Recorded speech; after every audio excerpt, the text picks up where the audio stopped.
Figueiredo, Figueiredo, Figueiredo, Figueiredo, Figueiredo.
Olá e seja bem-vindo ao Paulo Figueiredo Show.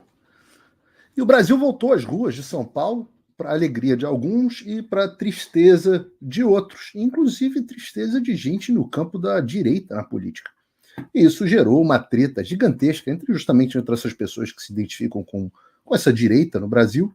E ficou a pergunta, será que voltar às ruas vale a pena? Será que é uma boa ideia ou não? E por que o Bolsonaro e os deputados chamados bolsonaristas, a maioria deles ficaram de fora? Hoje a gente vai falar sobre isso. Vamos falar também sobre a vitória da direita esmagadora nas eleições da Europa e para isso eu vou receber o grande jornalista português Sérgio Tavares. Tudo isso e muito mais no programa de hoje. Então eu peço a você que já sente o dedo no like, porque é melhor você sentar o dedo no like agora, porque talvez você fique chateado comigo no meio do programa, e manda esse link para o máximo de amigos e inimigos que você puder, porque, afinal, esse aqui é o Paulo Figueiredo Show. Figueiredo, Figueiredo. Figueiredo, Figueiredo. E nessa semana eu abri uma nova conta naquela rede social, aquela que era do passarinho azul, e agora tem as iniciais da Xuxa, mas não são satanistas. Então o link para me seguir está aqui na descrição, se você quiser me seguir nessa rede da Xuxa. E o meu perfil é o @pfigueiredobr. E eu estou muito feliz porque em 24 horas a gente bateu quase 50 mil inscritos e hoje a gente está transmitindo o Paulo Figueiredo Show por lá também, além da mais uma das fontes de transmissão. Mas a verdade é que a gente não sabe o quanto isso vai durar. A gente não sabe quanto esse perfil novo é o meu quarto perfil nessa rede, o quanto que ele vai durar. Na verdade, eu tenho que ser honesto com vocês, eu fiz esse perfil justamente esperando o bloqueio do Alexandre. Isso faz parte da minha estratégia aqui, da minha próxima ofensiva contra o regime ditatorial brasileiro aqui nos Estados Unidos. Então, num certo sentido, eu quero ser bloqueado de novo. É necessário que eu seja bloqueado de novo. Mas enquanto eu não for, a gente vai continuar transmitindo e falando com o máximo de gente possível. Então, se você puder me seguir, eu vou gostar muito. Mas eu volto a dizer, nada disso seria necessário se todo mundo tivesse um VPN. Se todos os brasileiros usassem VPN, o Alexandre podia fazer o que quiser, que as redes sociais continuariam de pé. Então, se você não quer ficar como refém da ditadura brasileira e não quer ficar refém da polícia da internet brasileira, eu recomendo que você recupere a sua privacidade através do Proton VPN. Eu anuncio o Proton VPN em todos os programas, mesmo não sendo financeiramente a melhor das escolhas como anunciante, tem anunciante que paga bem mais, mas no final das contas é porque eu entendo que todos deveriam ter VPN. Eu falo do VPN aqui há muito tempo e eu fico muito feliz quando eu vejo tantos de vocês aí no chat falando, estou usando VPN, estou usando VPN, e isso é muito legal, me deixa muito feliz. O Proton VPN custa só R$ 4,49 por mês, você tem duas opções, ou R$ 4,99 no plano anual, e você tem essas duas opções. E se você não quiser fazer nenhuma delas, eu ainda assim falo, tenha um VPN, usa para abrir vídeos de vez em quando, etc. Você tem aqui a opção de se cadastrar gratuitamente. E se você clicar aqui, ó, se você olhar aqui na tela, aqui embaixo tem um link aqui pequenininho, cadastre-se gratuitamente. Aí você pode usar a versão free. Você tem que continuar com o Proton VPN free ou obter o Proton VPN Plus, que é o que eu recomendo, vale muito a pena aqui. Estou vendo o pessoal, Proton VPN, uso o VPN Proton, estou aqui com o VPN, já tenho desde o começo de 2023, eu uso o Proton VPN graças à sua indicação. Boa tarde, Rio de Janeiro com Proton VPN, utilizo o Proton, VPN direto, VPN, um monte de gente colocando aqui, e todos os programas eu sempre olho aqui e vejo que a gente tem aí já algumas centenas de pessoas que estão conectadas via VPN. Então, recomendo fortemente, R$ 4,99 por mês no plano anual, o Proton VPN. O link está aqui na descrição, se você baixar pelo link, você ajuda aqui o canal. Bom, vamos falar sobre manifestação, e hoje vai ser um papo meio de adulto. Então, as pessoas podem ficar meio chateadas e tal, mas de tempos em tempos a gente tem que ter esse papo que nem sempre agrada muitos da audiência, principalmente aquelas pessoas que têm uma necessidade de senso de pertencimento, né? O que é senso de pertencimento, Paulo? Senso de pertencimento é aquilo que o ser humano, chama sense of belonging em inglês, é aquilo que o ser humano tem naturalmente. O ser humano tende a querer se identificar, um ser gregário, e ele tende a querer... Deixa eu ajeitar só isso aqui na câmera. Ele tende a querer se identificar com um grupo.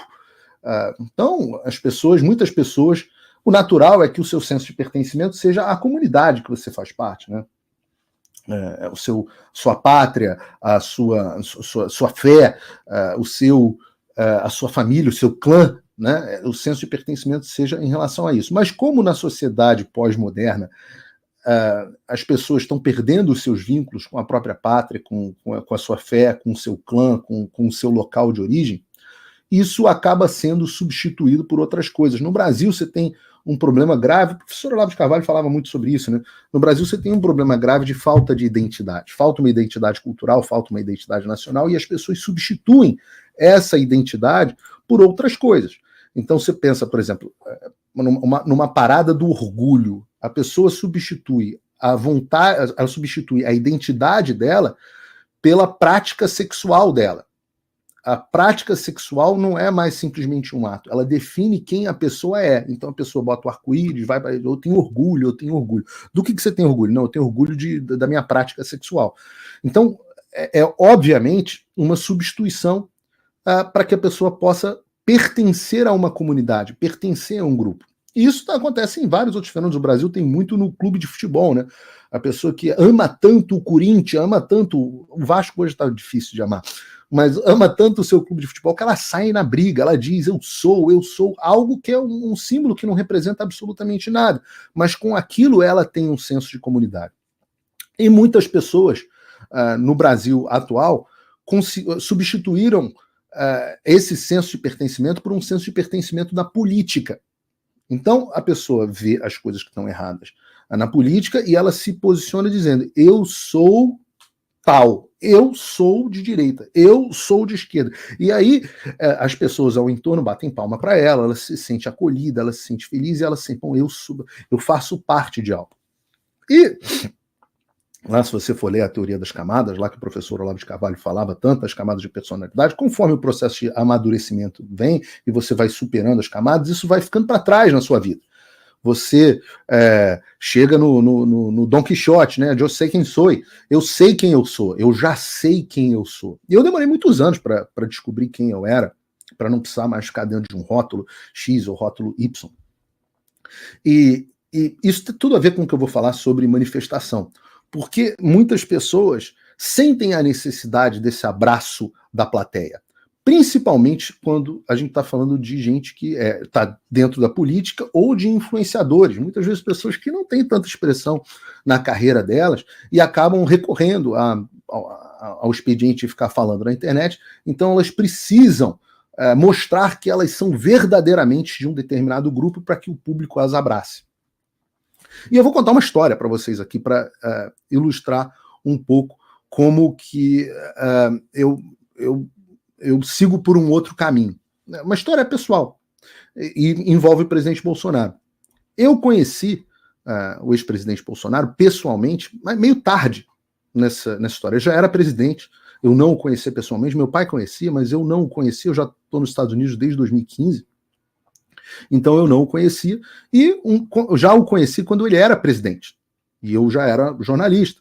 Então houve um jantar e ele me chamou, eu estava presente no jantar, aqui na visita dele aos Estados Unidos, e ele me chamou para sentar justamente ao lado dele. Foi muito gentil comigo, né? Eu já conhecia, claro, e me tornei amigo pessoal do Eduardo Bolsonaro. Eu considero realmente o Eduardo Bolsonaro um amigo, independente da política. A gente pode ter divergência na política, mas eu pessoalmente gosto dele, acho ele um cara legal, acho ele um cara correto, acho ele um cara inteligente, acho ele um cara do bem. Então, aos poucos fui me tornando amigo dele pessoal. Já conhecia e me dou muito bem com o Flávio. O Carlos, eu nunca troquei uma palavra na minha vida, e muita gente pensa que eu desgosto, que eu tenho alguma treta com o Carlos, não tem. Mas eu só vim conhecer o Jair pessoalmente, quando ele já era presidente, justamente nesse jantar. E ele foi muito gentil, muito cordial comigo por conta do meu avô e talvez porque ele gostasse, segundo ele, gostava muito de assistir às minhas participações. E foi um jantar muito bom. Eu adorei a companhia dele, a gente ficou ali só com uma certa privacidade, então falando besteira pra caramba, que os dois são piadistas, falamos coisas que seriam assim absolutamente impublicáveis, e foi muito divertido. Mas uma das coisas que eu disse a ele, né, conversamos sobre política, óbvio, estratégia, etc. Mas uma das coisas que eu disse para ele foi a seguinte: eu falei, olha, presidente, eu preciso ser honesto, preciso tirar uma coisa aqui do caminho. Muitas vezes o senhor vê, né, que eu critico as suas atitudes e tudo mais. Então eu queria deixar claro para não haver mal entendido na nossa relação. Eu queria dizer que eu não sou bolsonarista. E ele riu, ele falou, não, esse negócio de bolsonarismo é uma besteira, não sei o quê, blá, blá. E eu concordei com ele, mas eu falei, não, mas deixa eu explicar. Eu quero te dizer por que eu apoio, por que eu te apoio, por que eu sou obrigado a te defender com tanta frequência. Eu estou na Jovem Pan te defendendo, mas por que eu estou fazendo isso? Eu estou fazendo isso porque eu defendo o que eu acho que é o certo e verdadeiro. E como você talvez seja a figura mais caluniada com tanta mentira, tanta difamação maldita na imprensa, eu sou obrigado a te defender. Eu sou obrigado a te defender. Por um dever moral. Porque eu tenho a capacidade de fazê-lo e porque eu devo fazê-lo. E a defesa, o apoio, ele acontece porque eu acho que o senhor muitas vezes defende o que é o correto e eu defendo as mesmas coisas. Então nós estamos alinhados. Mas a sua opinião não altera a minha. Então, se amanhã o Bolsonaro decidir que aborto é bom, eu não vou passar a defender o aborto. Eu não vou relativizar minha posição em relação ao aborto. E o mais bacana dessa conversa foi que ele concordou com isso. Ele não levou isso a mal. Não levou. Vários dos apoiadores dele levam a mal, mas ele não. E depois disso, a prova de que ele não levou a mal é que depois disso nós estivemos juntos várias vezes, de forma pessoal, jantamos juntos, etc. E eu me deu entrevista, que todos vocês assistiram lá com o Pilhado, e nós conversamos bastante durante um tempo, e nós estivemos juntos realmente várias vezes, e eu desenvolvi um apreço pessoal por ele. Eu gosto muito pessoalmente dele. Eu acho difícil não gostar do Bolsonaro, para dizer a verdade, se você o conhece. E eu não conheço todos os lados dele, né? Mas eu tenho muito apreço por gente que é simples e autêntica, etc, etc. E eu acho que ele é o que você vê, pelo menos se mostrou para mim sempre assim. Agora, posto isso, eu não tenho nenhum compromisso com o Bolsonaro. Eu não sou fechado 100% com o mito, fechado com o capitão. Eu não tenho nada disso. Nada. Eu volto a dizer, ele me parece que leva isso muito bem, o fato de eu não estar 100% fechado com o mito. Isso mostra para mim maturidade. Muita gente no entorno dele não tem essa maturidade. Teve até um vereador, não, acho que agora é deputado estadual, conhecido, que era muito hostil a mim, porque via as críticas que eu fazia. E um dia eu falei para ele, com o tempo ele viu quem eu era, e eu falei para ele, olha, você tem que entender, vocês são parte do grupo político do Bolsonaro. Eu não sou. Se eu, por um acaso, tivesse aceitado fazer parte de um ministério, alguma coisa do tipo, imediatamente, eu brinco, né, no caso do Mourão, por exemplo, se eu fosse vice do Bolsonaro, imediatamente eu teria que acabar com as que eu disse que eu brinco que é a única posição que eu aceitaria, porque o vice é a melhor profissão do mundo, né? Eu falei, imediatamente eu teria que parar de fazer qualquer crítica e guardar para mim, porque de fato eu passo a ficar embaixo de uma liderança. Mas hoje eu não tenho. Eu tenho essa vantagem. Eu não sou político. Eu não preciso de porra nenhuma, eu não preciso de nada. Eu nunca pedi uma vírgula. Então a menina que diz, as pessoas ficam como sanguessugas do Bolsonaro, acho que a única coisa que eu pedi para ele foi uma entrevista. E só. E isso é uma liberdade danada. Isso é uma liberdade danada. Entendo, toda vez que eu vou fazer um programa, eu sento aqui com vocês e eu não fico preocupado se a audiência vai ser boa. Eu comemoro a audiência boa. Mas é como um efeito, não como uma causa. Então, eu comecei o jornalismo para falar o que eu pensava, ninguém me conhecia, e o público gostou. Então, tem vezes que eu critico o Bolsonaro e o nosso pensamento está desalinhado, e eu falo, e o público fica puto, e a vida que segue. Né? Eu brinco de dizer, eu já fui cancelado pelo bolsonarismo raiz e passo bem. Já fui cancelado várias vezes. Olha, eu critiquei o Bolsonaro quando ele nomeou o Moro ministro. Eu disse que aquilo era uma burrice sem tamanho. Eu critiquei, mas muito, quando ele obedeceu a ordem do Supremo Tribunal Federal, do Alexandre de Moraes, e não nomeou o Ramagem para a diretoria da Polícia Federal. Eu considero ali um momento, o ponto de inflexão da democracia brasileira.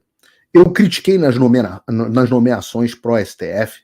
Eu critiquei, né, as nomeações pró-STF, como, por exemplo, hoje o Levi, né, o cara que era o AGU dele, que hoje é o braço direito do Alexandre de Moraes, mas critiquei também as nomeações dele pro-STF, que foram Por exemplo, né, os nossos ministros que ele escolheu, que hoje são calados diante da ditadura brasileira.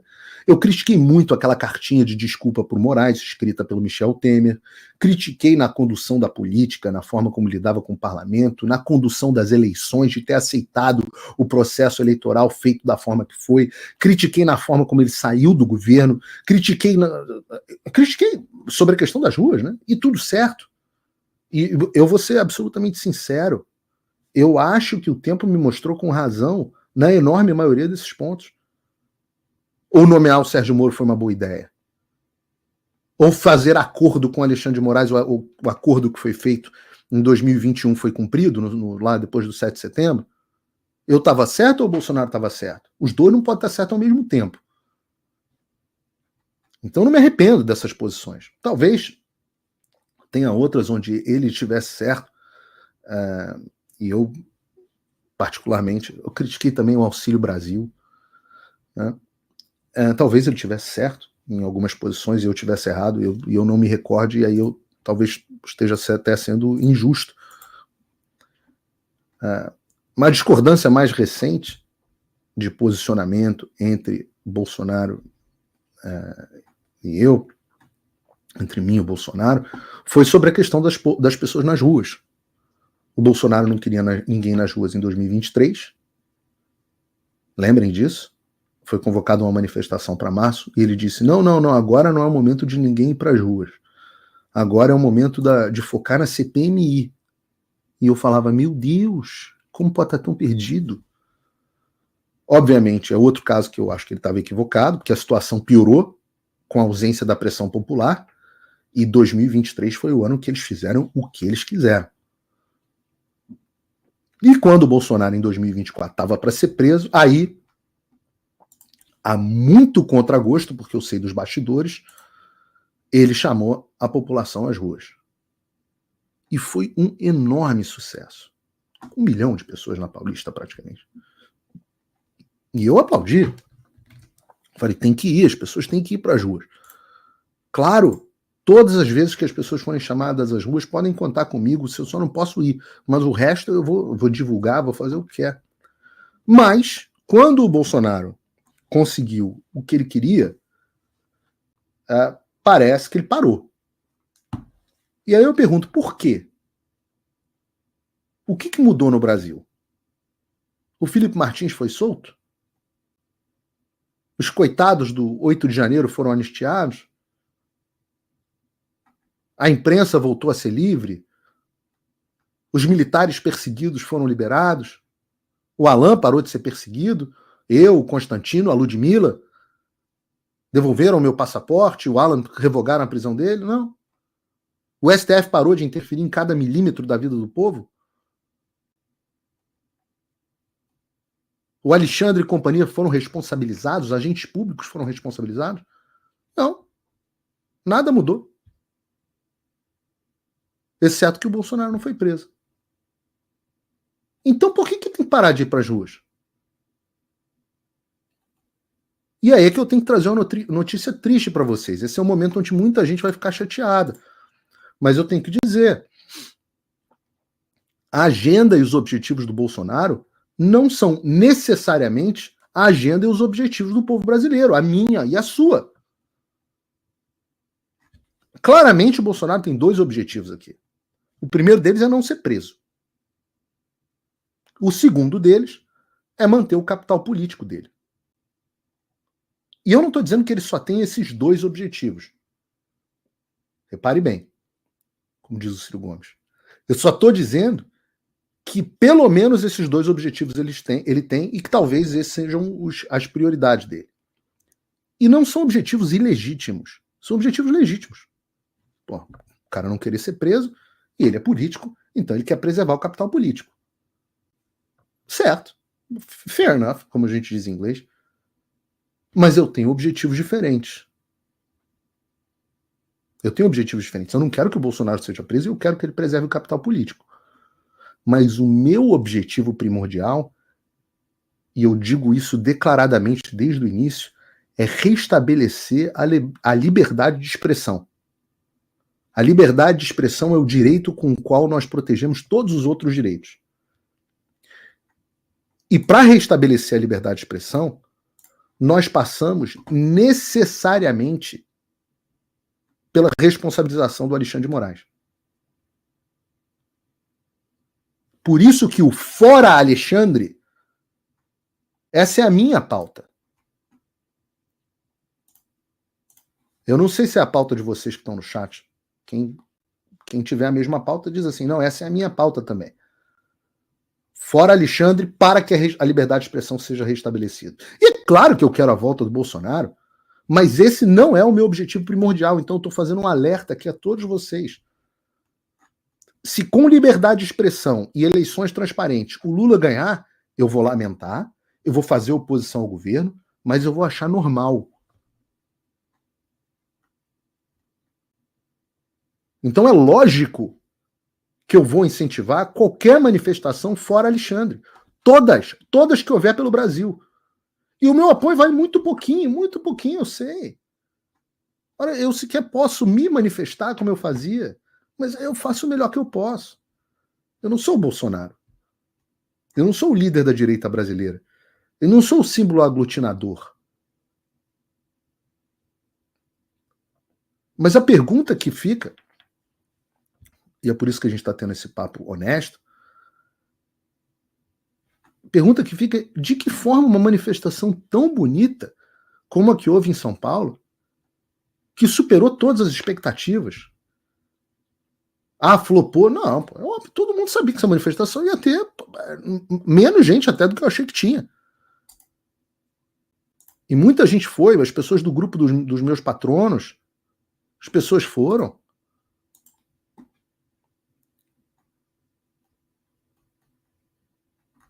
Então por que essas pessoas estariam atrapalhando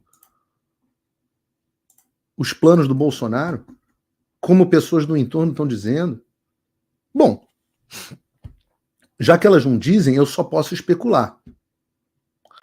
E aí, de novo, verdade nua e crua, né?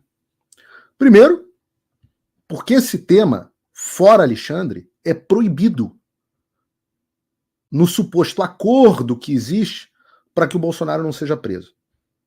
Já falei desse acordo aqui. O fora Alexandre aumenta as tensões, e a pauta atual é a de distensionar. Essa é a palavra da moda. O Tarcísio já falou isso. A polarização, precisamos distensionar. O Alexandre a gente não derrota, a gente se une. E é por isso que quando o Bolsonaro vai às ruas, ele sequer ousa pronunciar o nome do Alexandre. Muito menos fora Alexandre. Por isso que quando o Flávio Bolsonaro vai no Roda Viva, ele diz, não, impeachment não se resolve com nada. Os caras estão sendo feitos de refém. Estão reféns do establishment. E as ruas atrapalham uma situação de refém. Claro, você está com uma arma apontada na sua cabeça, você quer acalmar o bandido. É isso que você quer. Você quer acalmar o bandido. E eu entendo. Mas se o Bolsonaro não pode falar, por que os outros não podem?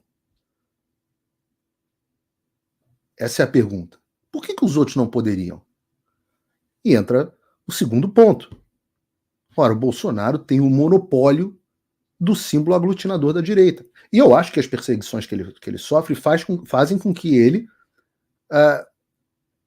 sem dúvida nenhuma, vá continuar sendo esse símbolo. Então, Carlos, não tem ninguém aqui tentando substituir o Bolsonaro como símbolo aglutinador da direita. Não. Só que, se ele não fala o que está engasgado por todos nós, e algum outro fala,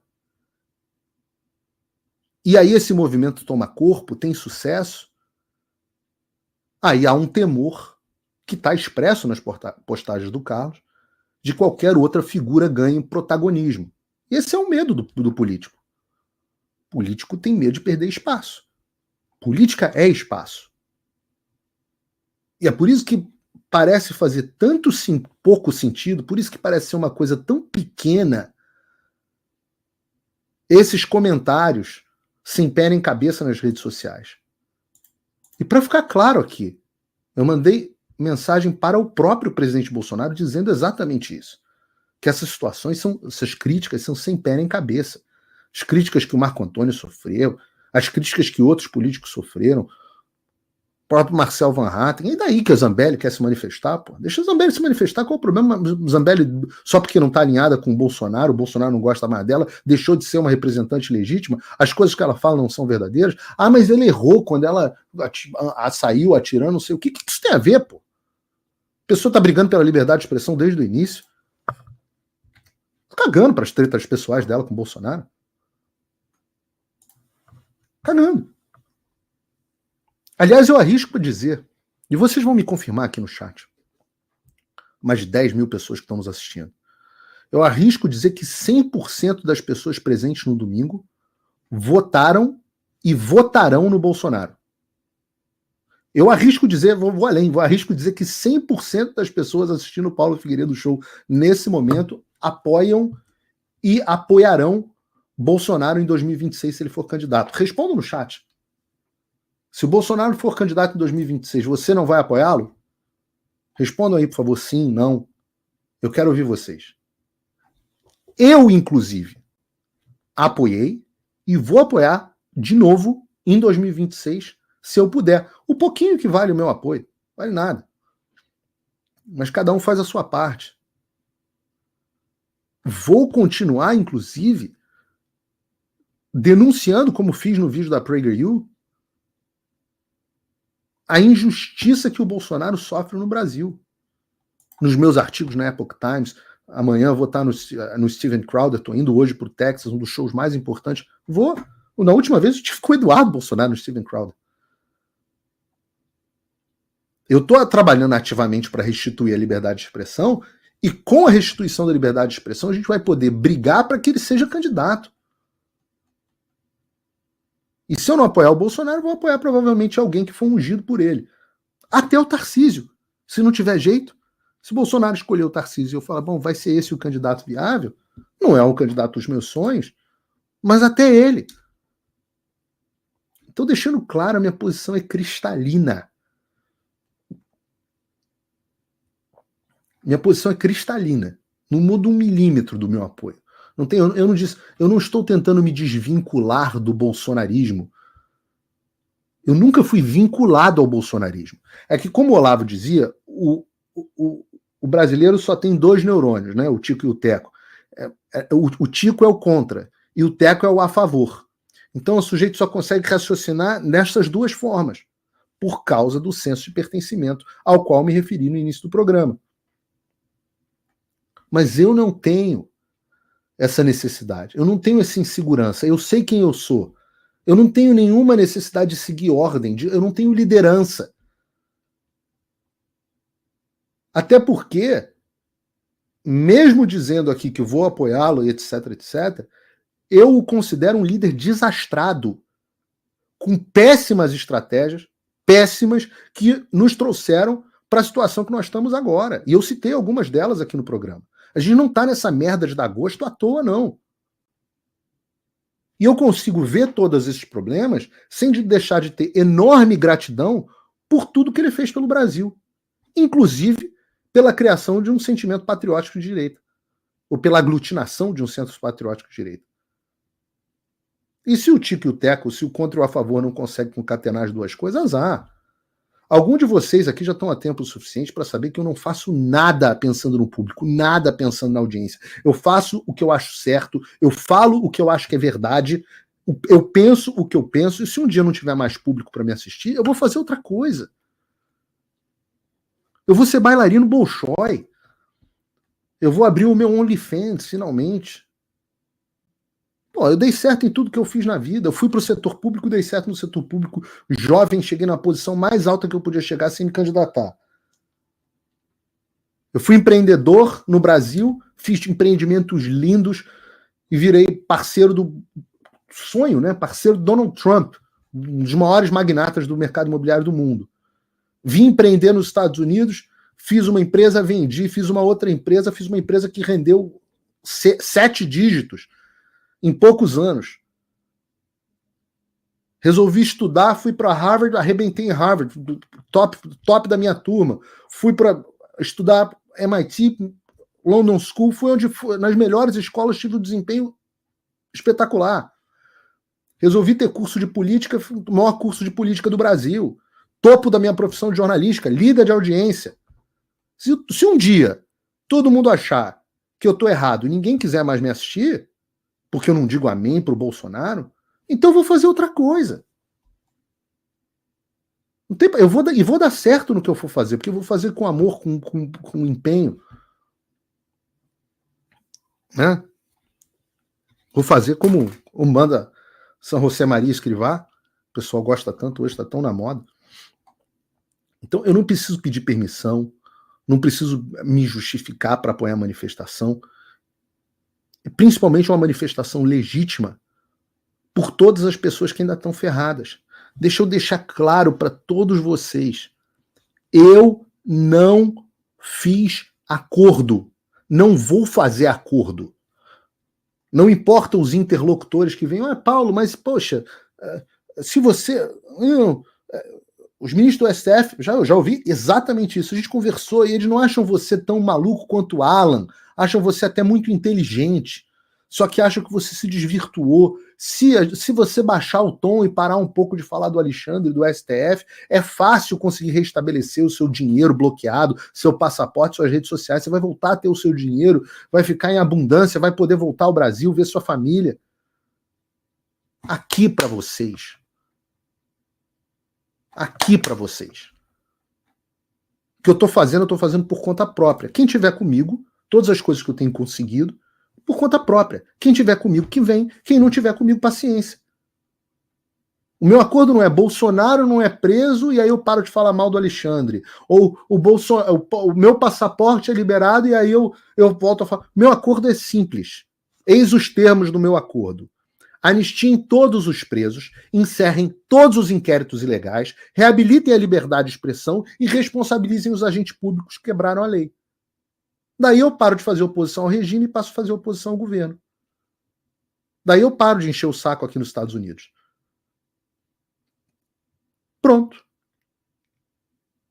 Qualquer coisa fora disso, vocês façam os acordos que vocês quiserem. E eu vou continuar aqui metendo chumbo enquanto eu tiver munição. É isso. É só esse o meu compromisso com vocês.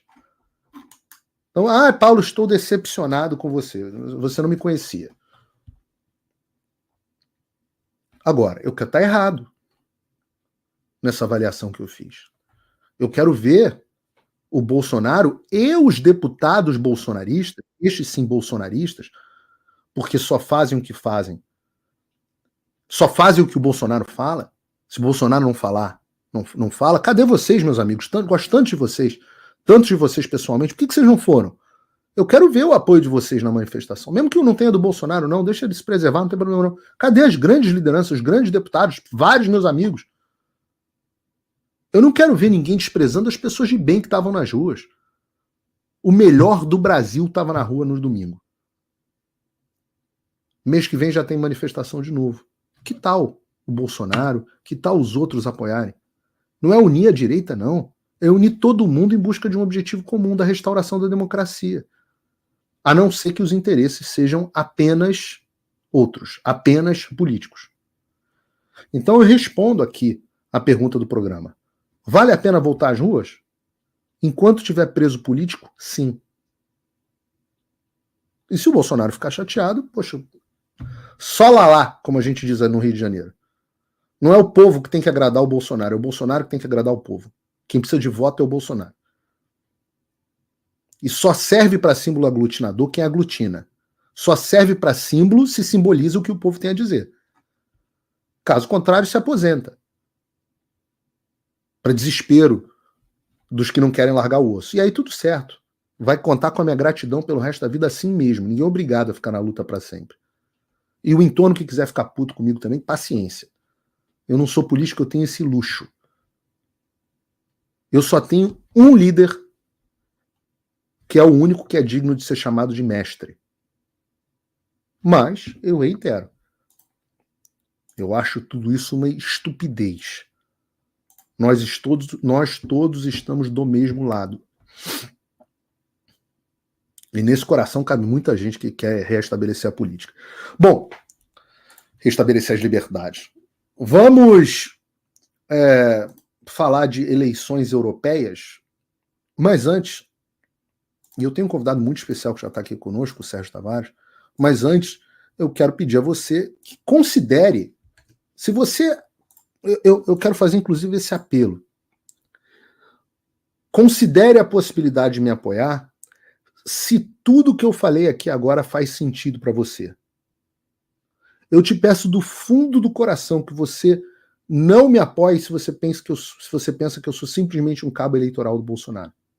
Não me apoia, por favor. Eu digo porque não é que o seu dinheiro não seja bem-vindo, não, porque de fato eu vou apoiar o Bolsonaro. É porque você vai se decepcionar. E eu não quero que você entenda que eu estou oferecendo algo que não é. As pessoas que me apoiam devem me apoiar com uma percepção. Eu acho que o que esse cara está fazendo é importante. E nem sempre eu vou concordar com ele, mas eu acho que ele é verdadeiro no que ele faz. E eu digo, claro que se eu não tiver mais apoiador nenhum, eu não vou poder continuar fazendo mais o que eu faço. E claro que se eu tiver mais apoiadores, eu vou ganhar mais fôlego para fazer mais do que eu faço. E acreditem, não só o trabalho jornalístico no Paulo Figueiredo Show, agora líder de audiência aqui, estamos com 12 mil pessoas assistindo, subindo aí daqui a pouco, mas também amanhã, por exemplo, hoje, daqui a pouco eu estou indo para o Texas para fazer o programa do Steven Crowder, pessoalmente. Ele me convidou para ir lá sentar no estúdio com um cara que é um dos maiores. Quando que a gente imaginava isso? Eu vou estar inclusive com o Alan dos Santos. Quando que a gente imaginava que isso seria possível? 2 anos atrás eu estava batendo boca no Morning Show com o energúmeno. Quando que a gente imaginava que a gente teria efetivamente vozes brasileiras contando o que está acontecendo nos Estados Unidos de forma respeitável? Então, aqueles que podem me apoiar, tem 2 formas de você me apoiar. Você pode, o link está aqui na descrição. Você pode se tornar meu apoiador com um pouco mais, se você usar o cupom de desconto aqui, um pouco mais de $5 por mês. Se você fizer no plano anual, dá menos de $5 por mês, que dá menos de uma promoção do Big Mac. E você tem acesso a artigos exclusivos no site, acesso a trechos de live exclusivos e muito em breve, tem desconto nos meus cursos. E se você dá valor ao que eu estou falando, ao que eu estou fazendo, e você está numa situação financeira mais vantajosa, isso é realmente para quem está bem, tá?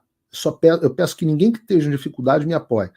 Esse especificamente é para quem está bem, para quem está viajando para a Europa, viajando para os Estados Unidos, comprando tênis de marca, roupa da marca tal, bolsa não sei lá das quantas, carro importado. Eu não sei porque eu não compro nada disso. Vou contar para vocês que essa minha camisa aqui é da Old Navy, eu só compro coisa barata.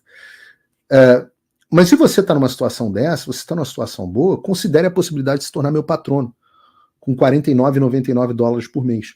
Esse é a minha tropa de elite, são as pessoas com quem eu interajo. Hoje estava mandando áudio aqui para eles antes de entrar no programa, as pessoas se encontram, vários deles foram juntos à manifestação. É um grupo muito legal, a gente tem o nosso grupo de WhatsApp e faz a nossa reunião de Zoom, né, dos patronos, onde todo mundo fala, a gente tem realmente uma reunião. É uma troca muito boa, onde eu recebo opinião, eu recebo pauta, etc, etc. E se você é bem sucedido, eu quero que você esteja nesse grupo. Então considere essa possibilidade. Vamos falar com o Sérgio Tavares aqui agora? Deixa eu botar ele aqui na discussão para a gente falar sobre o que aconteceu na Europa essa semana. Se você está numa caverna, eu vou ler só uma notícia no site do Paulo Figueiredo Show rápida. Tá aqui, ó.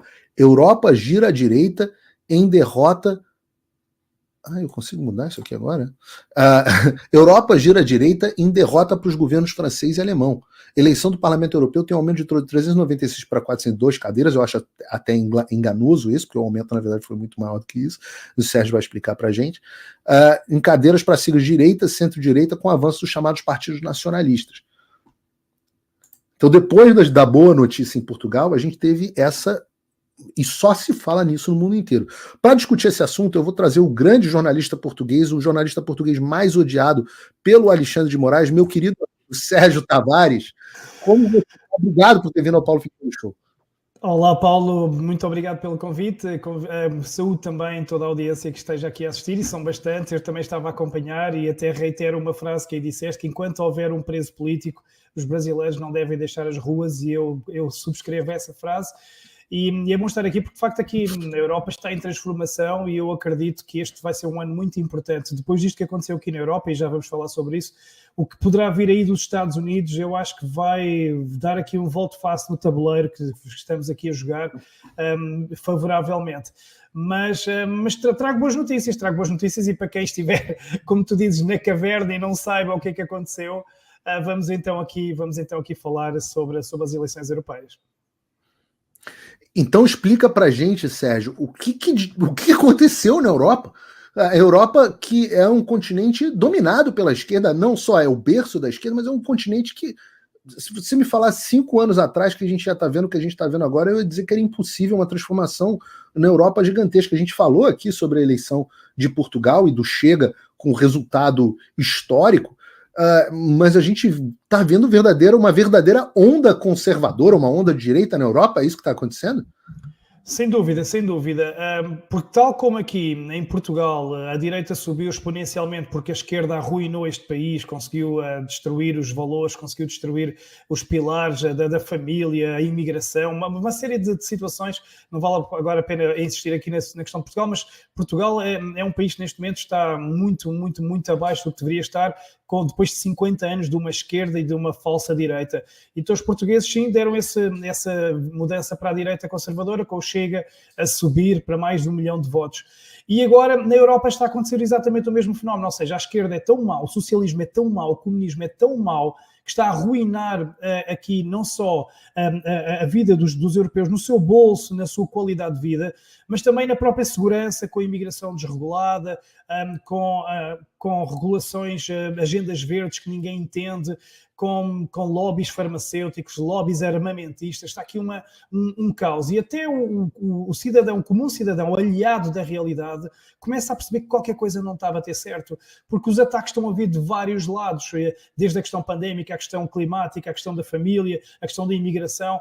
Então as pessoas precisaram de se virar para outro lado. E o que é que apareceu? Claro, apareceu a direita com o seu discurso otimista, a valorizar a família, a valorizar os valores da soberania, da identidade nacional, e as pessoas estão-se a agarrar a isso. Então é curioso que antes destas eleições já os jornais estavam em alarme completo, Paulo, alarme, extrema-direita vai ocupar o Parlamento Europeu, porque eles dizem logo sempre extrema-direita. É curioso como é que chamam de extrema-direita partidos que são conservadores, defendem Deus, defendem a família, defendem o bem, defendem os valores tradicionais, mas são chamados extremistas. Então o que é que aconteceu? A extrema-esquerda, sim, essa sim podemos chamar de extrema-esquerda, está completamente a ser varrida da política aqui na Europa, porque a direita, não só a direita, mas a direita e centro de direita, lideraram largamente os resultados nestas eleições europeias, e o povo europeu com isso passou uma mensagem muito importante, que é mais do que varrer a esquerda, disse não à agenda globalista, disse não à agenda climática e a todas essas aberrações que a esquerda tem imposto ao longo das últimas décadas. Ou seja, o povo europeu está a acordar. E depois podemos ir daqui a bocadinho país a país, porque aconteceram coisas diferentes em países, e aqui destaque para a França e a Alemanha. Quero chegar na França e na Alemanha, mas eu quero explorar um pouco essas coisas que você falou que eu acho importante. O que levou esse sentimento de descontentamento com a esquerda? Porque você me corrige se eu estiver errado, Sérgio, eu não sou especialista aqui em Europa, para isso que eu trago você. Me parece que mais do que apenas uma grande vitória da direita, houve uma redução gigantesca da esquerda, né? Então mais do que o crescimento da direita, você teve a redução da esquerda, e para pessoas que estavam votando na esquerda que foram para partidos de centro. Eu estou equivocado ou não? E quais foram as grandes pautas, né, eu vi o verde, né, os verdes implodiram, né? A pauta ambientalista, que era a pauta da Europa, me parece ser uma pauta hoje eleitoralmente muito mal sucedida, apesar da Greta. Eu vejo a questão da Ucrânia chamando bastante atenção, né, da questão da guerra. Eu vejo essa questão imigratória. O que está acontecendo? Explica um pouco para a gente o que se passou na cabeça das pessoas. É basicamente isso. As pessoas mudaram a sua intenção de voto por diferentes razões. Muitos foi por causa desta nova ideologia de género que a esquerda está a impor nas escolas, está a impor na sociedade, nos artistas, nas televisões e tudo mais. E quem tem filhos como eu, quem tem filhos novos, percebe que algo não batia certo. Porquê esta obsessão, esta perversão, esta fixação em adulterar a cabeça das crianças? Porquê fazer isto? Isso tem sido um dos aspectos, estes governos estarem completamente alinhados com essa agenda de destruição dos valores tradicionais. E quem se rege por esses valores percebeu logo que algo de errado se passava. Depois, um fator muito importante tem a ver com a imigração. Está a haver aqui uma imigração desregulada, patrocinada por ONGs com o dedo de Jorge Soros, novamente, tal como ele faz no Brasil, em que manda vir imigrantes da África, da Ásia, muçulmanos, islâmicos, gente em idade militar, sempre só homens, aos milhares aqui para a Europa, para causarem caos, para dividir a sociedade, para causarem violência, para descaracterizar, para tirar a identidade nacional, para nos pôr uns contra os outros. França está completamente irreconhecível. Paulo, tu vais à França, aquilo não parece a típica França que conhecíamos. A Bélgica está completamente transformada. Já chamam na Bélgica o Belgistão, ou seja, há cidades como Antuérpia, onde os belgas são a minoria, os islâmicos imigrantes e seus descendentes já são a maioria. Na Suécia, que era o país mais apolíneo aqui da Europa, o exemplo, agora com mais de 10% de imigrantes, tem vivido caos social, com lutas de gangues nas ruas, tem tido o exército nas ruas a parar esses tumultos gravíssimos, estão já a repatriar imigrantes, ou seja, e tudo isto com dedos de ONGs e com a complacência dos governos que estão a dizer sim a essa imigração desenfreada, não impõem regras, e os únicos que estão a querer pôr um travão nisso é a direita. É o Chega em Portugal, é o Vox, é a Le Pen, é a Meloni, ou seja, e as pessoas percebem, espera aí, estamos a ser invadidos. Aqui em Portugal tem zonas onde já não parece Lisboa, parece o Bangladesh, parece a Índia, e zonas completamente que quem crescia aqui tinha as suas lojas típicas, as suas lojas do fado, os barbearias, e agora completamente descaracterizadas. Aumenta também a violência, e esta onda de violência pela Europa, este tumulto, este caos social, os guetos, estão a explodir aqui na Europa, e os europeus estão completamente fartos. Por isso é que países como a Bélgica, a Espanha, a Alemanha, etc., estes movimentos de direita que defendem uma imigração regulada, levaram esta alavanca gigante. Esse foi para mim um dos principais fatores, mais até do que a questão da ideologia de género. E a terceira questão tem a ver com a própria agenda climática, porque as normas que vêm da União Europeia para os países asfixiam os agricultores, e os agricultores estão fartos do plano agrícola comum, do Pacto Agrícola Comum, e que está a asfixiá-los. Eles dizem que mais vale estar parados e receber subsídios do que estar realmente a produzir na terra, e portanto também essa questão da agenda climática já começam a perceber que tem muita coisa mal contada e que afinal há outros interesses por trás. E a quarta questão é exatamente o que tu falaste, o lobby armamentista, que é o povo europeu não está a entender porque é que se estão a alimentar guerras, ninguém fala em negociações de paz na Ucrânia, só se fala em envio de armas, envio de dinheiro, com os Estados Unidos por trás, com a administração Biden por trás, com a BlackRock a fornecer as armas, e a BlackRock já com contratos assinados para depois ser eles a reconstruir toda a Ucrânia. Ou seja, a BlackRock ganha enquanto houver guerra e ganha depois da guerra, o que é incrível. E, portanto, os europeus estão a dizer, porque é que nós temos que estar a sofrer as consequências desta guerra que parece que foi feita por procuração dos Estados Unidos? Então, este conjunto destes 4 fatores, o ataque à família, a imigração desregulada, a agenda climática e o lobby armamentista, aos quais se juntam os escândalos com a Big Pharma, que aqui na Europa cada vez começam também a vir mais ao de cima, os escândalos em torno de Ursula von der Leyen, etc., os europeus perceberam que têm sido enganados, mas enganados a uma escala planetária. Então viram-se para onde? Para os partidos que aparecem com soluções. E só os partidos de direita é que têm aparecido com soluções. Então é por isso que tem havido esta mudança assim drástica. Portugal aconteceu e pela Europa fora. E como te disse, Paulo, há aqui países que são 3 países estratégicos, que é a França, a Itália e a Alemanha, onde foi completamente impressionante. Fala pra gente, tenta, por favor, sei que é difícil, dar um panorama do que aconteceu, assim, em termos de direita, centro e esquerda. Exatamente. Eu posso já falar aqui de França, porque foi o caso que deu mais que falar. Le Pen teve o dobro dos votos de Macron, o dobro do partido de Macron, o que é impensável. E o que é que Macron fez? Apavorado, dissolveu o Parlamento. Portanto, vão haver novas eleições em França e a França vai virar para a direita, porque o dobro dos votos é uma coisa... Eu queria entender esse movimento, o Sérgio. Para as pessoas, a gente no Brasil está acostumado com um sistema presidencialista, né? Porque acompanhamos mais a política brasileira e a política americana. E aqui não existe negócio de dissolver o parlamento, né? Então não existe, que é uma coisa razoavelmente, vou chamar assim, ordinária, possível e constitucional dentro dos regimes parlamentaristas. Então, primeira coisa para entender, isso que o Macron fez não foi um golpe, não foi um movimento antidemocrático, né? Foi uma coisa prevista dentro da Constituição. Sim. Ou seja, o Macron fez a leitura como presidente que o partido que está no governo não tem a aceitação da maioria esmagadora do povo francês.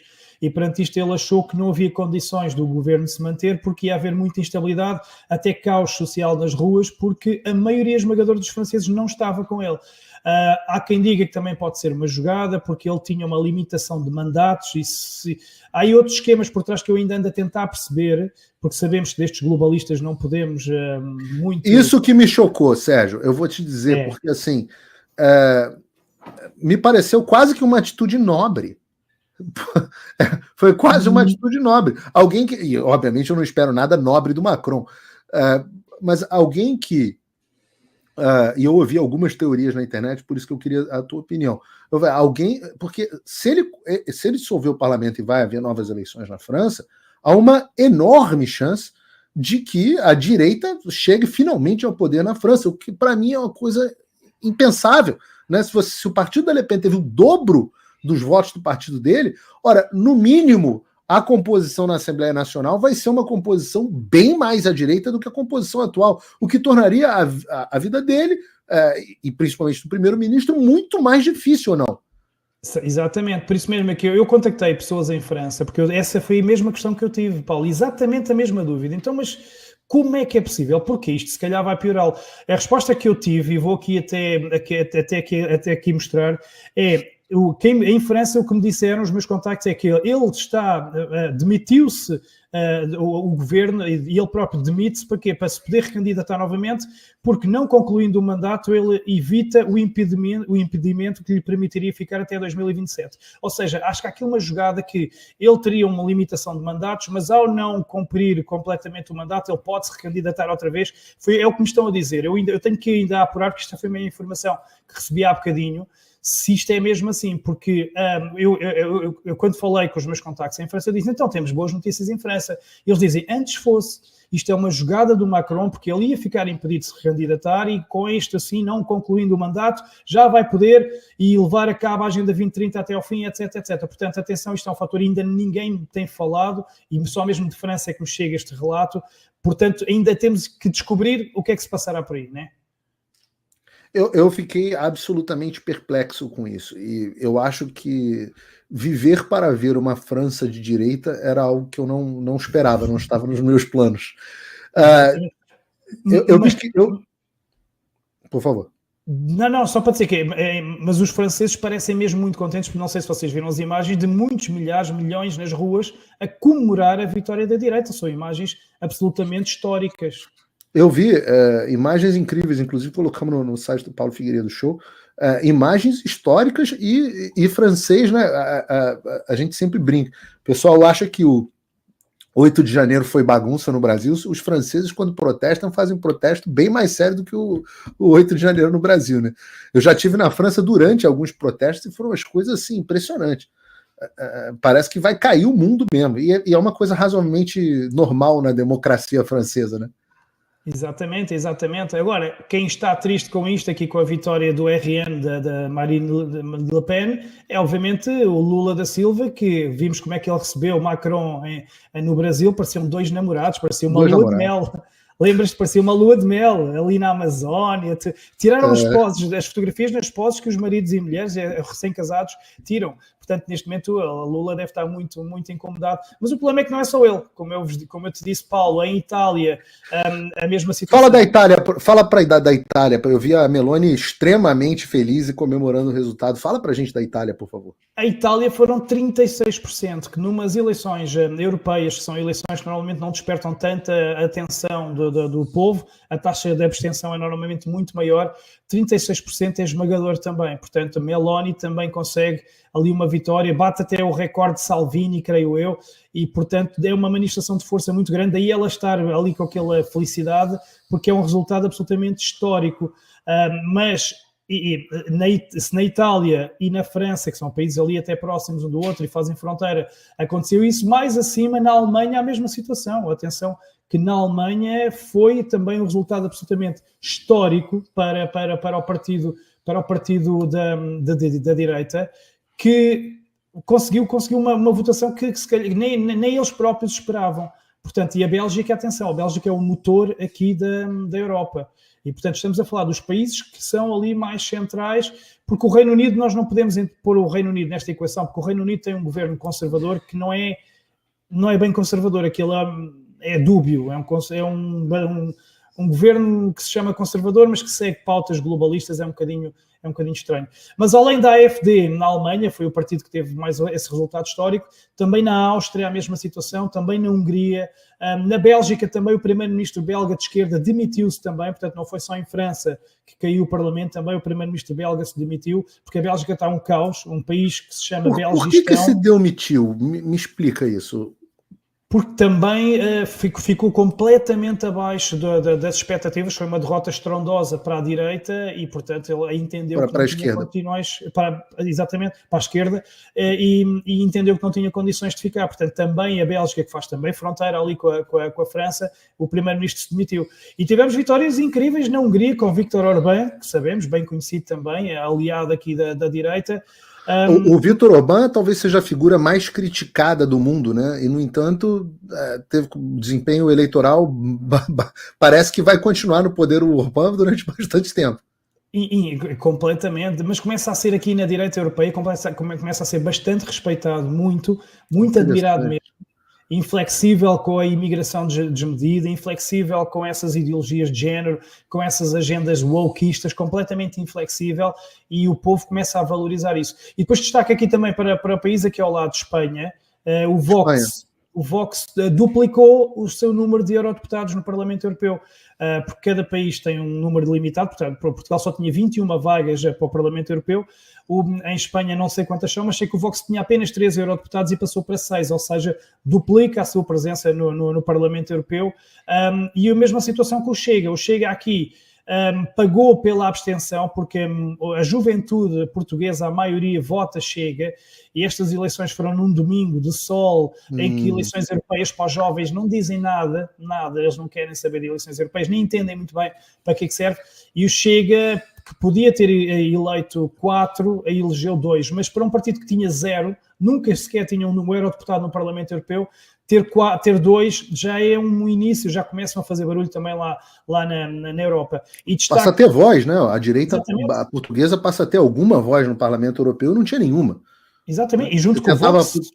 Junto com o Vox, você tentava procurar um deputado português, né? Um eurodeputado do Chega para falar, poxa, eu quero falar não sei o que sobre o Brasil. Ele falou, não chega, não tem ninguém não tem, e agora tem, e é um aliado dos nossos, ainda por cima, o cabeça de lista do Chega, que é o Tanger Correia, foi embaixador durante 40 anos, eu fiz uma entrevista exclusiva com ele 2 dias antes aqui do término da campanha, dou muito bem com ele e ficou até prometido depois ir lá à Europa, ao Parlamento Europeu, a fazer uma reportagem com eles. Portanto, nós, e quando eu digo nós, eu, tu, Paulo, o Alain, esta nossa aliança transatlântica, temos também agora caminho aberto em pleno Parlamento Europeu, porque não só através do Chega, com quem eu tenho relações privilegiadas, mas também através do Vox, com quem eu também tenho relações privilegiadas com os assessores e com outros deputados. Portanto, é bom também porque nós temos que falar todos numa só língua e temos que continuar a fazer esta aliança, como se viu quando lá estivemos, com a comitiva brasileira, com o Gustavo Gaia, com o Eduardo, lá esteve, vimos que foi a primeira vez que tivemos eurodeputados a falar abertamente em Alexandre de Moraes, a falar abertamente da ditadura no Brasil, foi inédito, tal como a situação que aconteceu ainda nos Estados Unidos, no Congresso.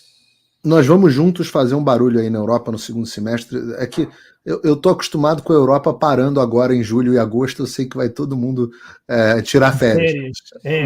Mas em setembro a gente começa a fazer uma bagunça boa aí na Europa sobre o Alexandre de Moraes. Uma pergunta prática para você, Sérgio. Como é que fica a situação do parlamento agora? Porque, vou dizer por quê. A gente teve o exemplo aí de Portugal, quando o centro preferiu se alinhar o centro, que na verdade era a esquerda, preferiu se alinhar com a extrema esquerda a formar um governo com a direita. Surpreendeu muita gente, não me surpreendeu tanto assim, embora eu não seja nenhum especialista em Europa. Eu digo que não me surpreendeu porque é isso que o teatro das tesouras faz, né? A gente viu no Brasil. A gente no Brasil tem uma posição privilegiada, onde a gente viu o PSDB, que era a direita, ou alguns consideravam o centro, e hoje completamente unido com o PT, o cara que era o candidato do PSDB, o vice do Lula.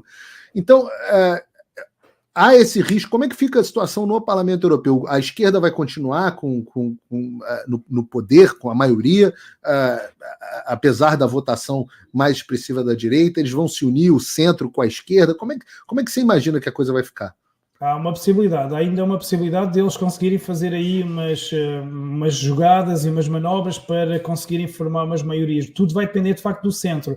Aqui Portugal não serve de referência porque o centro-direita, que é o PSD, é uma esquerda camuflada. Nós aqui mesmo dizemos que aquilo é uma esquerda, porque andam de braço dado com a esquerda há 50 anos, portanto não surpreendeu essa esquerda. Agora, o que se passa aqui na Europa é que as vitórias que tivemos são partidos de direita, mas a direita mesmo à séria, a direita conservadora. E, portanto, o panorama vai mudar forçosamente. As pautas climáticas, as pautas da imigração, a questão da guerra, tudo isso vai levar aqui vai ter muita alteração, porque eles estão a perder. E se eles continuam neste caminho, se a esquerda continua e insiste no mesmo caminho, eles vão desaparecer. Porque isto foi uma tarefa muito grande. O povo europeu deu uma guinada à direita, mas com muita, muita força. E atenção, e ainda falta saber o que é que vai acontecer aí nos Estados Unidos em novembro, porque se Trump ganha, as coisas mudam mesmo seriamente. E o Brasil Essa é a minha dúvida, viu, Sérgio? Eu ia encerrar nossa entrevista com essa pergunta para você. Nós temos aqui um Donald Trump cotado como favorito para vencer as eleições americanas. Se coloca na posição do Brasil, tá? Nós temos um Donald Trump favorito para vencer as eleições americanas. Nós já temos na Argentina um candidato de direita, que é o Milei. Nós temos agora uma Europa caminhando em direção à direita. Me parece que o Brasil vai ficando isolado no cenário internacional. Só sobra para o Brasil cair no colo da China.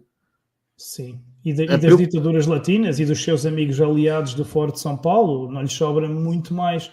E a China, vimos a aproximação da China também, agora, recentemente, nesta última semana, vemos como há ali ligações que nós nem entendemos. Agora, que o Brasil vai ficar numa ilha se Trump ganhar, sim, fora as possíveis sanções que Donald Trump possa tentar impor se realmente houver provas, e há provas de ataques à democracia, à liberdade de expressão, a própria pressão mundial. É por isso é que nós temos os grandes grupos elitistas e globalistas completamente em alarme, como vimos este ano no Fórum Económico Mundial em Davos, onde eu estive em janeiro, que o tema do Fórum Económico Mundial foi recuperar a confiança. Porquê? Porque eles sabem que estão a ser expostos. A última reunião do grupo Bilderberg que aconteceu em Madrid, foi agora também este mês, a ultra secreta, um dos temas que lá estava era Donald Trump. Para quem não sabe, a reunião dos Bilderberg é uma história até engraçada, viu, Sérgio? Bacana você ter trazido isso. Eu nem sabia que a reunião tinha sido esse mês. Mas, para as pessoas que estão em casa, a primeira vez que eu ouvi falar da reunião dos Bilderberg foi através do professor Olavo de Carvalho, e eu, na época, ainda não confiava muito no Olavo, achei que era uma maluquice da cabeça dele. E aí eu fui na internet e pesquisei o que era a reunião dos Bilderberg, e aí fui ver que, uma vez por ano, se reúnem as pessoas mais importantes do mundo, da Europa e dos Estados Unidos. Elas se reúnem numa cidade, fecham um pedaço inteiro da cidade, essas pessoas estão todas inteiras fazendo uma reunião com um tema aberto, que não tem ata, que não tem registro, que é proibido levar celular, é Sem proibido imprensa. a imprensa chegar perto, e a imprensa sequer noticia o que acontece. E a gente está falando aí, eu nem sei, eu deveria até abrir aqui a lista dos participantes, essa é pública, né? Sim. São os homens mais poderosos à face da Terra em todos os setores. Temos os representantes da BlackRock, temos os representantes da Big Pharma, os grandes banqueiros, os grandes fundos de investimento, os grandes líderes mundiais, FMIs, NATOs, OMS, estão lá todos, em segredo. E é lá que eles decidem quais é que vão ser as pautas a levantar ou a aniquilar no ano seguinte. E vou-vos dar um exemplo flagrante. Vocês puserem no Google Grupo Bilderberg de olho em Donald Trump, vai-vos aparecer esta notícia de 2017. Parece que está nos jornais portugueses. Em 2017, saiu dessa reunião secreta que eles estavam de olho em Donald Trump. Porquê? Porque sabiam que Donald Trump contrariava a política globalista e as agendas que eles iam querer impor de pandemias, de guerras, de climas, de medo climático. E o que é que aconteceu ao Donald Trump? Tu sabes mais melhor do que ninguém, Paulo. Caiu daquela maneira completamente estranha, absurda, e tal como eles estavam de olho em Donald Trump, imagina como é que eles não estariam de olho em Bolsonaro, que cedo disse que não ia dizer que não ao tratado pandémico da OMS, ia dizer que não a uma série de coisas que ia contra a agenda deles. Portanto, Bolsonaro caiu depois de uma reunião Bilderberg, Trump caiu depois de uma reunião Bilderberg. Só que eles estão a perder o controle.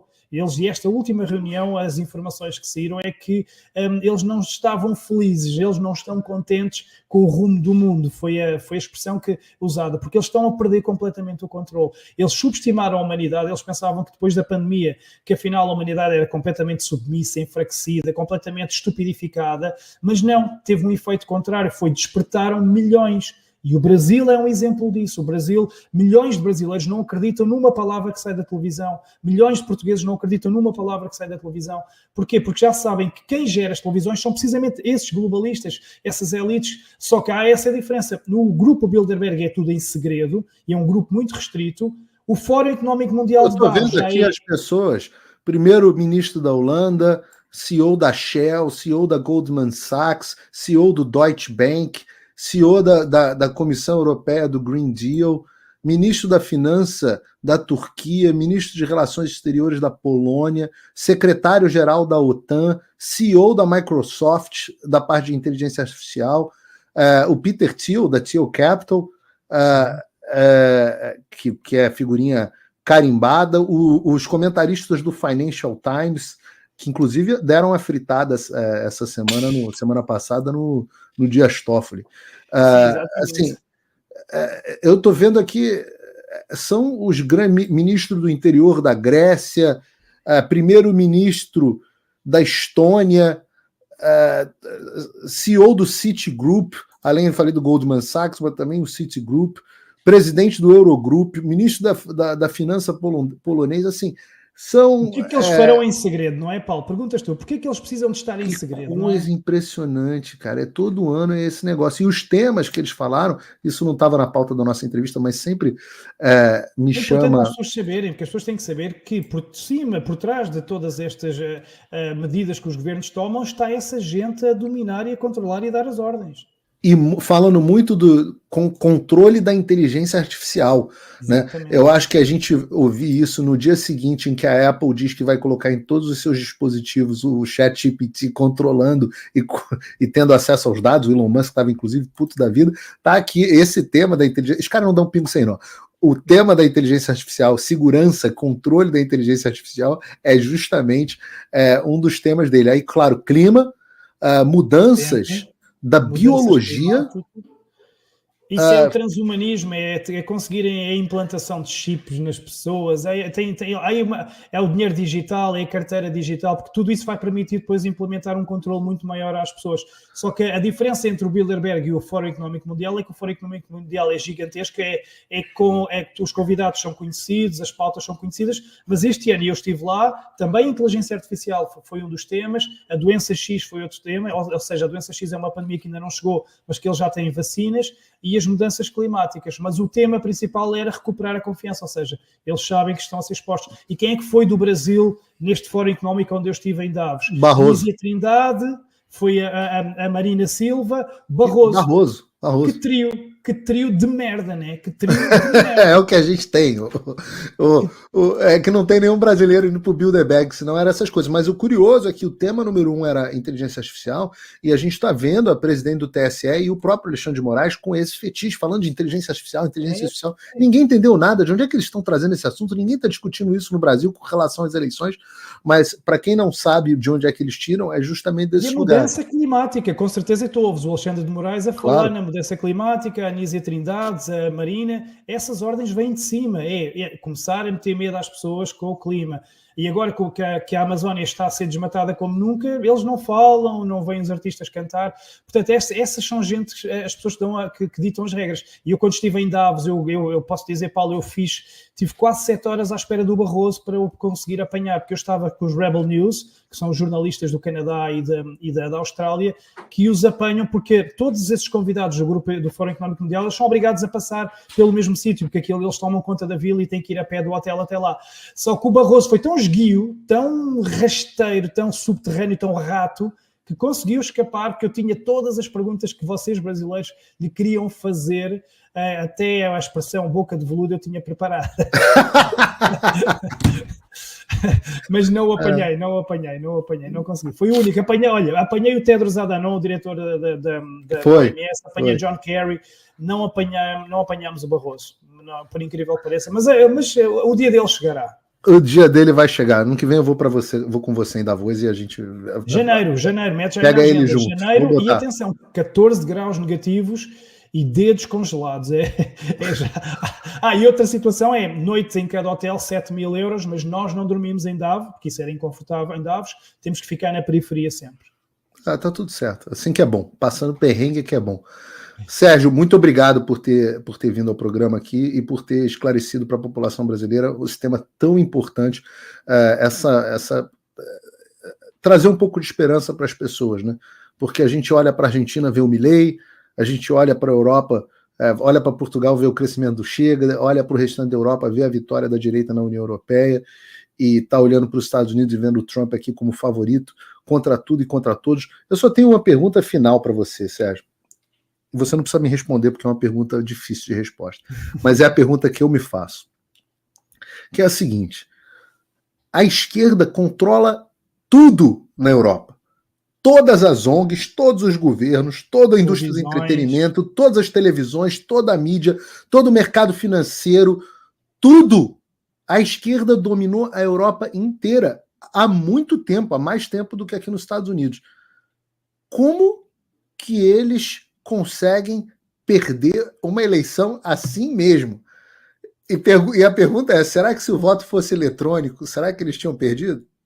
Não, se o voto fosse eletrónico eles ganhariam com certeza, porque bastaria uma tecla e mudavam tudo, mas a razão é porque a esquerda está a querer impor agendas nefastas tão rápidas e todas umas em cima das outras, foram tão golosos e quiseram tudo tão rápido que deram vários tiros nos pés, muitos tiros nos pés, e um fator que com certeza concordarás comigo, que isso aqui também se nota muito na Europa, que é o efeito Elon Musk, porque como nós temos um X limpo, o X obrigou a que o Facebook passasse a censurar muito menos, mas muitíssimo menos. O Instagram está a censurar muitíssimo menos e o próprio YouTube também está muito mais suave, porque migrou muita gente para o Rumble. E a partir daí, a nossa mensagem chega muito mais longe. Agora, se o Elon Musk não comprasse o Twitter e se não houvesse um Rumble, as pessoas não tinham alternativas e eles continuavam donos também das redes sociais. Só que com tanta gente a migrar da Meta para o X, tanta gente a migrar do YouTube para o Rumble, eles tiveram que mudar as políticas. Por exemplo, o YouTube agora, para levarmos um strike,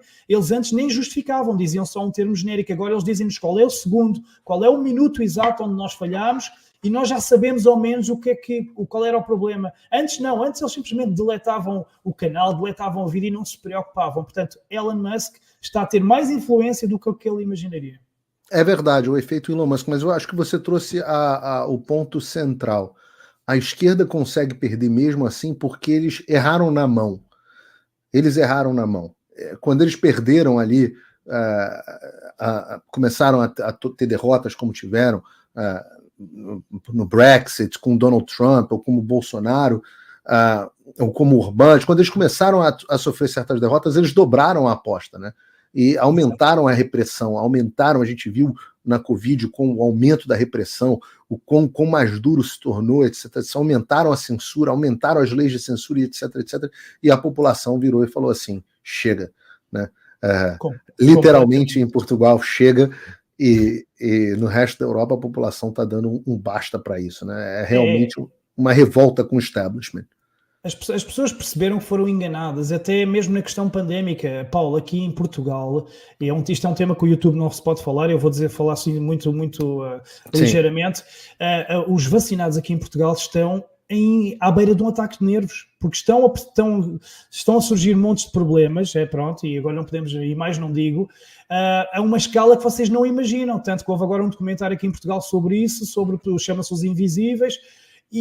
Ou seja, as pessoas sentiram-se enganadas e até maltratadas e prejudicadas fisicamente e fora tudo o resto. Então, o problema é que mentiram muito e as discussões que nós queremos ter, nós nem podemos ter porque o YouTube agora censura a gente. Visto que eu engoli as palavras, eu engoli agora as palavras porque eu sei que o YouTube não deixa...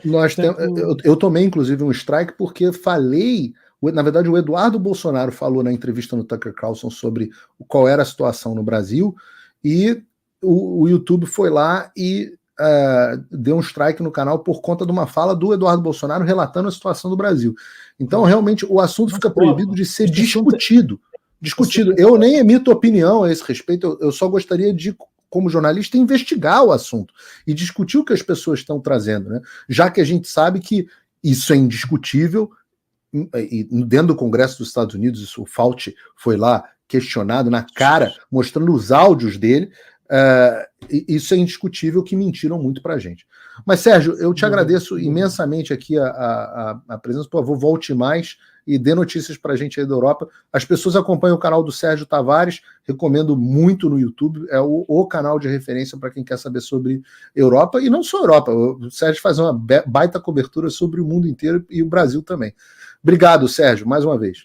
Muito obrigado, exatamente. Para acompanharem no canal Sérgio Tavares, no YouTube, ainda agora, dia 1 de junho, estive em Genebra com um ativista brasileiro, John Cage, estivemos a mostrar um mega protesto internacional contra a OMS, que as televisões esconderam completamente, com grandes nomes, incluindo até o Matthew Big Tree aí dos Estados Unidos, um grande apresentador dos Estados Unidos, também lá esteve, Robert Malone, etc. E as televisões esconderam tudo. Portanto, eu não sei quantas pessoas é que temos a ver já agora, Paulo, só para eu saber quantas é que temos aqui a ver agora. Quantas pessoas estão nos vendo? Aqui ao vivo. Por volta de 15 mil. 14.900 e pouquinho. Então convido exatamente os 15 mil que estão a ver a irem ao YouTube, canal Sérgio Tavares, é lá que me podem acompanhar e é lá que podem ver também este intercâmbio Portugal-Brasil. Paulo, muito, muito obrigado, um gosto enorme estar aqui. Nós estamos aqui com, só para você ter uma ideia, a gente está com mais do que o dobro da audiência da Jovem Pan e mais do que o dobro da CNN Brasil na internet. Então, na internet, a gente está maior que a soma dos dois juntos. Então, esse é o tamanho do seu prestígio no Brasil, Sérgio Tavares? É muito bom. Não, eu sei. A expressão que eu mais ouço e ouvi na Suíça muito, estavam lá muitos brasileiros, foi a expressão que eu mais ouvi. Sérgio, o Brasil te ama. Sérgio, o Brasil te ama. O Brasil te ama. Eu estava agora na caixa do supermercado, estava um senhor brasileiro, Sérgio, epá, muito obrigado, assim, a dar-me um abraço, agora na caixa, foi agora há 10 minutos atrás. Portanto, eu quero agradecer muito esse carinho e dizer-vos que nunca estão esquecidos. E olha, e digo-vos, só não estou no Rio Grande a investigar porque é que as doações vão para o lixo e tudo mais, porque não consigo estar em todo lado e os gastos são muito elevados. Senão, eu estaria agora no Rio Grande do Sul a investigar o que é que lá se passa. Mas pronto, no futuro. Muito obrigado. A gente tem que investigar o Arroz Gate. O Arroz Gate também, exatamente. Sérgio, obrigado mais uma vez. Um abraço. Até a próxima. Um abraço e parabéns pelo teu trabalho, Paulo. Forte abraço a todos. Tamo junto. Eu adoro ouvir o Sérgio Tavares. Sigo ele no canal dele. É muito legal. É sempre muito bem informado. Boa praça. Uma atitude incrível. Realmente foi uma das grandes aquisições aí que a gente teve no jornalismo para o povo brasileiro, para a gente ter conhecido ele nos últimos tempos. A você que está nos assistindo, eu agradeço de novo a enorme audiência, recorde de audiência aí em relação à concorrência. A todos que podem, eu convido mais uma vez a considerar a possibilidade de me apoiar no meu site, no site do paulofigueiredoshow.com, está aqui o link. Você tem duas formas de me apoiar, você pode ser apoiador mensal ou patrono Gold. Nós tivemos várias pessoas que se tornaram... Olha que interessante, o programa de hoje foi meio depurador. Eu tive umas 3 ou 4, talvez, cancelamentos de assinatura ao longo do programa, mas, por outro lado, tive vários novos assinantes e, inclusive, um ou dois patronos Gold novos. Então, fico muito feliz de ver gente que gosta desse tipo de trabalho e que está buscando uma posição honesta e não animação de torcida, né? Bom, eu viajo agora, daqui a pouquinho, no final do dia, para o Texas. Amanhã eu vou fazer o Steven Crowder e eu espero, na quinta-feira, eu ainda vou estar no Texas, ainda vou estar com o Steven Crowder, mas eu espero mesmo assim poder, do quarto do hotel, fazer o Paulo Figueiredo Show, mesmo bate-horário, mesmo bate-local. Se por um acaso eu não aparecer, não pensem que o Xandão me grampeou, não. É porque eu fiquei preso lá no Texas em reunião com o Steven Crowder. A gente está pensando em coisas grandes, coisas maiores, envolvendo o Brasil, envolvendo vocês. Até lá. Obrigado, considere a possibilidade de se tornar meu apoiador. Deus abençoe o Brasil, Deus abençoe a América e até quinta-feira, se Deus quiser. Figueiredo, Figueiredo.